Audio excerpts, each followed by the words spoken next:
Hello once again, everyone, and welcome to part 11 of Roald Dahl's The Witches. When we left off in part 10, the narrator and his grandmother had formulated a plan where he was going to try and sneak into the kitchen carrying a bottle of Formula 86 Delayed Action Mouse Maker and was going to try and get it into the witch's food, wherever that might be. Now, he hasn't worked out how he's going to figure that out, but his grandmother gave him the advice, if you can get into the kitchen, just wait, listen, you'll hear something that will help you. And in the meantime, they attempted to get Bruno back to his family. That didn't go well at all. His father was just kind of brusque and blew him off. His mother just didn't even want to listen to the grandmother, thought she was crazy. And then when she plops Bruno as a mouse right there on their table, they both freak out. The mom starts screaming. The father is telling him to get away. And she snagged Bruno and took him back. And was like, why didn't you say anything? And he's like, well, my mouth is full. So he never stops eating. And that kind of cost him a chance to get back with his family. We'll see how that plays out later in the story. But for now, they're just getting ready to enact their plan of trying to get the witches turned into mice. The time has come, my grandmother said. The great moment has arrived. Are you ready, my darling? It was exactly 7:30. Bruno was in the bowl finishing that fourth banana. Hang on, he said. Just a few more bites. No, my grandmother said. We've got to go. She picked him up and held him tight in her hand. She was very tense and nervous. I'd never seen her like that before. I'm going to put both of you in my handbag now, but I'll leave the clasp undone. She popped Bruno into it first. I waited, clutching the little bottle to my chest. Now you, she said. She picked me up and gave me a kiss on the nose. Good luck, my darling. And, by the way, you do realize you've got a tail, don't you? A what? A tail. A long, curly tail. I must say that never actually occurred to me, Grandmama. Goodness gracious me, so I have. I can see it now. I can actually move it. It is rather grand, isn't it? I mention it only because it might come in useful when you're climbing about in the kitchen. You could curl it around or hook it onto things, and you could swing from it and lower yourself to the ground from high places. I wish I'd known this before. I could have practiced using it. Well, it's too late now, my grandmother said. We've got to go. She popped me into her handbag with Bruno, and at once I took up my usual perch in the small side pocket so that I could poke my head out and see what was going on. My grandmother picked up her walking stick, and out she went into the corridor to the lift.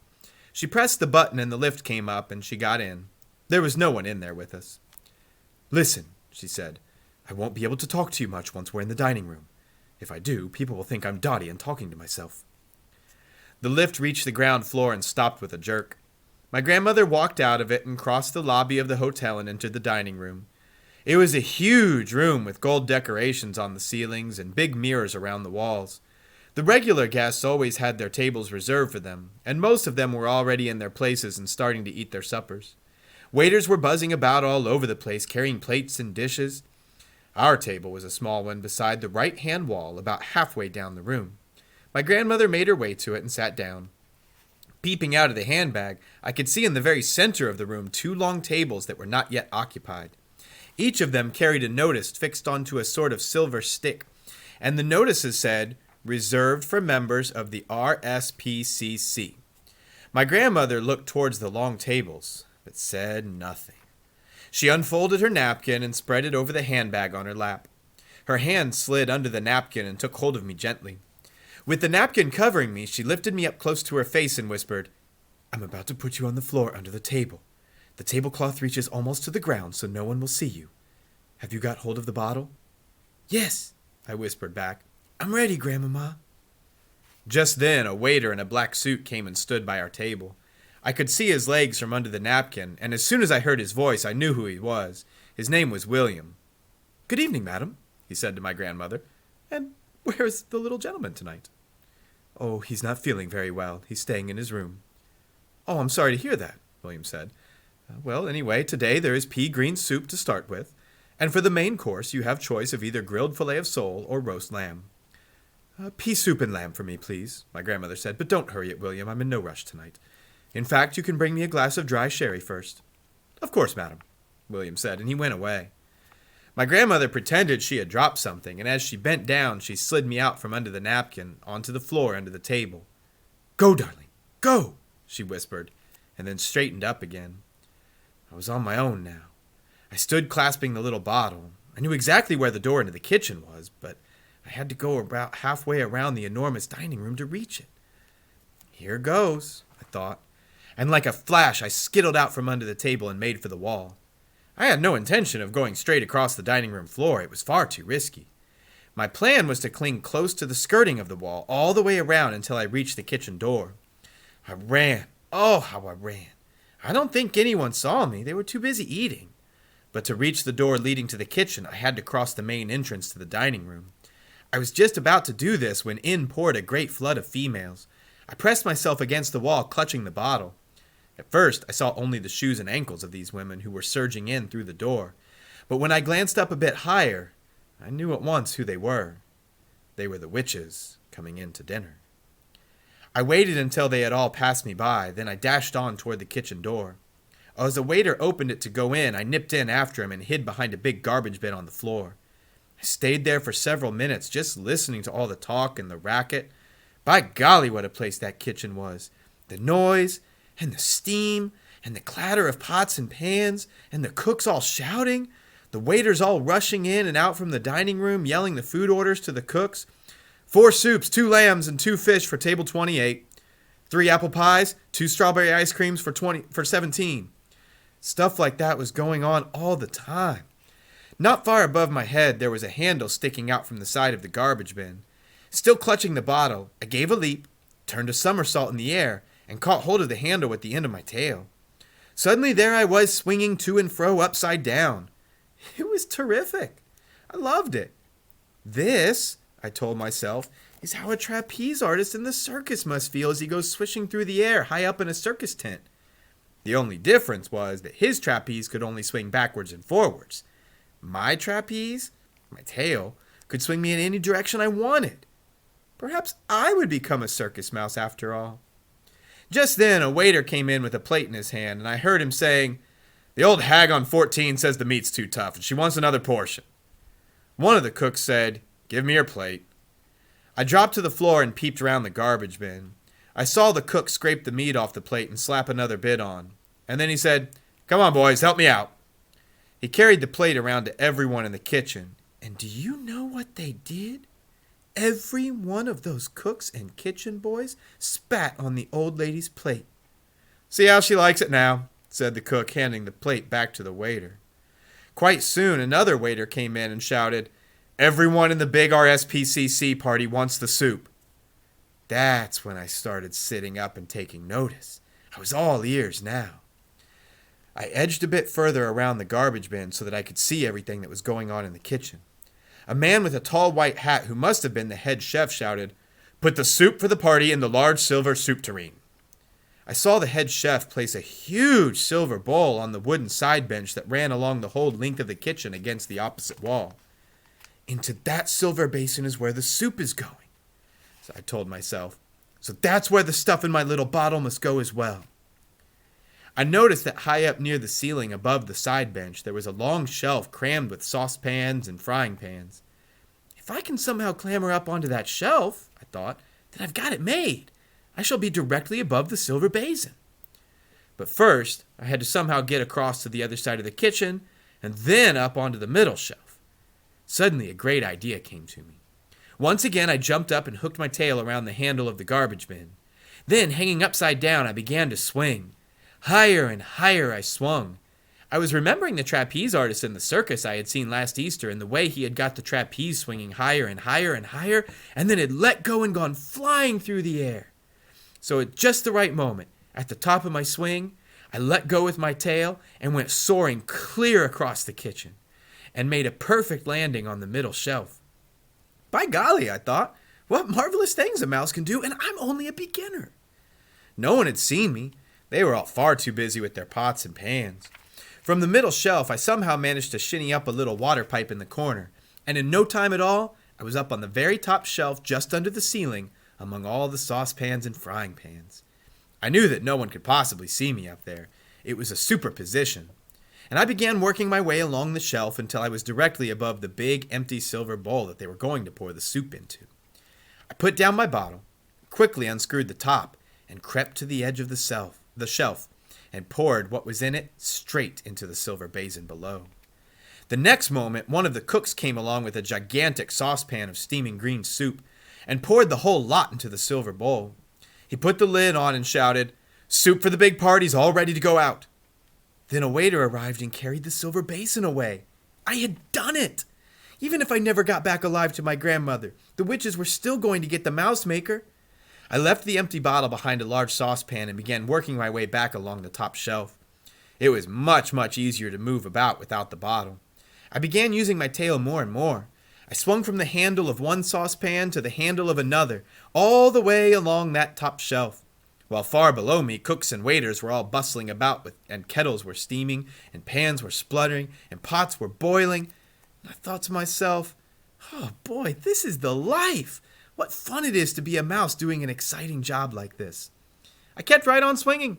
I swung most marvelously from handle to handle, and I was enjoying myself so much, I completely forgot that I was in full view of anyone in the kitchen who happened to glance upwards. What came next happened so quickly I had no time to save myself. I heard a man's voice yelling, "A mouse! Look at that dirty little mouse!" And I caught a glimpse below me of a white-coated figure in a tall white hat, and then there was a flash of steel as the carving knife whizzed through the air. Then there was a shoot of pain in the end of my tail, and suddenly I was falling and falling head first towards the floor. Even as I fell, I knew just what had happened. I knew that the tip of my tail had been cut off, and I was about to crash onto the floor, and everyone in the kitchen was going to be after me. "A mouse!" they were shouting. "A mouse! Someone catch it, quick!" I hit the floor and jumped and ran for my life. All around me there were big black boots going stomp, stomp, stomp. I dodged around them and ran and ran and ran, twisting and turning and dodging and swerving across the kitchen floor. "Somebody get it!" they were shouting. "Kill it! Stomp it!" The whole floor seemed to be full of black boots stomping away at me, and I dodged and swerved and twisted and turned, and then in sheer desperation, hardly knowing what I was doing, wanting only a place to hide, I ran up the trouser leg of one of the cooks and clung to his sock. "Hey!" the cook shouted. "Jeepers creepers! He's gone up my trouser! Hold on, boys. I'll get him this time." The man's hands began slapping at the trouser leg, and now I really was going to get smashed if I didn't move quickly. There was only one way to go. That was up. I dug my little claws into the hairy skin of the man's leg and scuttled upwards higher and higher past the calf and the knee and onto the thigh. "Holy smoke!" the man was yelling. "It's going all the way up! It's going right up my leg!" I heard shrieks of laughter coming from the other cooks, but I could promise you I wasn't laughing myself. I was running for my life.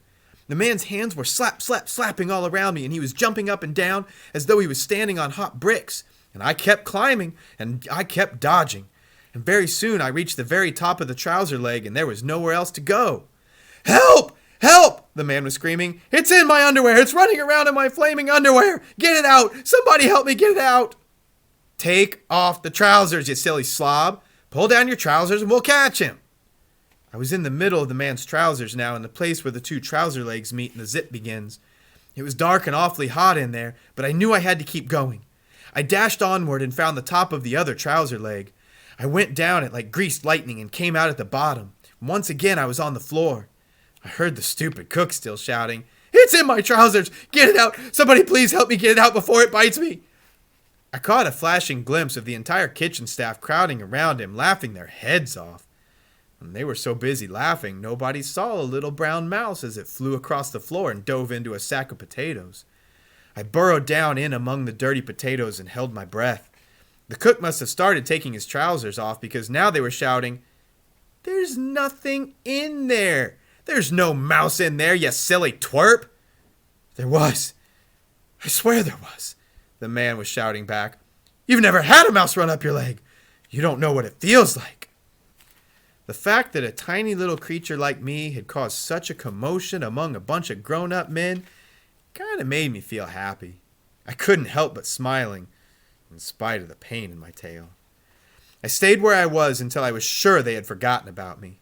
Then I crept out of the potatoes and cautiously poked my tiny head over the edge of the sack. Once again the kitchen was all of a bustle, with cooks and waiters rushing about everywhere. I saw the waiter who had come in earlier with the complaint about tough meat coming in again. "Hey boys, I asked the old hag if the new bit of meat was any better, and she said it was perfectly delicious. She said it was really tasty." I had to get out of that kitchen and back to my grandmother. There was only one way to do that. I had to make a dash clear across the floor and out through the door behind one of the waiters.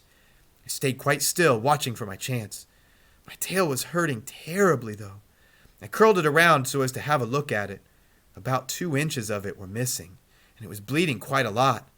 There was a waiter loading up with a batch of plates full of pink ice cream. He had a plate in each hand and 2 more balanced on each arm. He went towards the door, and as he pushed it open with his shoulder, I leapt out of the sack of potatoes and went across that kitchen floor and into the dining room like a streak of light. I didn't stop running until I was underneath my grandmother's table. It was lovely to see my grandmother's feet again in those old-fashioned black shoes with their straps and buttons. I shinnied up one of her legs and landed on her lap. "Hello, Grandmama," I whispered. "I'm back. I did it. I poured it all into their soup." Her hand came down and caressed me. "Well done, my darling. Well done, you. They are at this very moment eating that soup." Suddenly she withdrew her hand. "You're bleeding. My darling, what happened to you?" "One of the cooks cut off my tail with a carving knife. It hurts like a billy-o." "Let me look at it." She bent her head and examined my tail. "You poor thing. I'm going to bandage it up with my handkerchief. That should stop the bleeding." She fished a small lace-edged handkerchief out of her bag, and this she somehow managed to wrap around the end of my tail. "You'll be all right now. Just try to forget about it. Did you really manage to pour the whole bottle into their soup?" "Every drop. Do you think you could put me where I can watch them?" "Yes," she answered. "My handbag is on your own empty chair beside me. I'm going to pop you in there now, and you can peep out as long as you're careful not to be seen. Bruno's in there as well, but take no notice of him. I gave him a roll to eat, and that's keeping him busy for a while." Her hand closed around me, and I was lifted off her lap and transferred to the handbag. "Hello, Bruno," I said. "This is a great roll," he said, nibbling away in the bottom of the bag. "But I wish there was butter on it." I peered over the top of the handbag. I could see the witches quite clearly sitting at their 2 long tables in the center of the room. They had finished their soup now, and the waiters were clearing away the plates. My grandmother had lit up another disgusting black cigar and was puffing smoke all over everything. All around us, the summer holiday guests in this rather grand hotel were babbling away and tucking into their suppers. About half of them were old people with walking sticks, but there were also plenty of families. Husbands, wives, several children. They were all well-to-do people. You had to be if you wanted to stay in the Hotel Magnificent. "That's her, Grandmama. That's the Grand High Witch." "I know," my grandmother whispered back. "The tiny one in black sitting at the head of the nearest table." "She could kill you. She could kill anyone in this room with her white hot sparks." "Shh, look out," my grandmother whispered. "The waiter's coming." I popped out of sight, and I heard William saying, "Your roast lamb, madam. And which vegetable would you like tonight, peas or carrots?" "Carrots, please," my grandmother said, "but no potatoes." I heard the carrots being dished out. There was a pause. Then my grandmother's voice was whispering, "It's all right, he's gone." I popped my head up again. "Surely no one will notice my little head sticking out like this." "No, I don't suppose they will. My problem is I've got to talk to you without moving my lips much." "Well, you're doing beautifully." "I've counted the witches. There aren't nearly as many as you thought. Were you just guessing when you said 200? "Well, it seemed like 200. "Well, I was wrong too," my grandmother said. "I thought there were a lot more witches than this in England." "How many are there?" "Only 84. "Well, there were 85, but one of them got fried." At that moment, I caught sight of Mr. Jenkins, Bruno's father, heading straight for our table.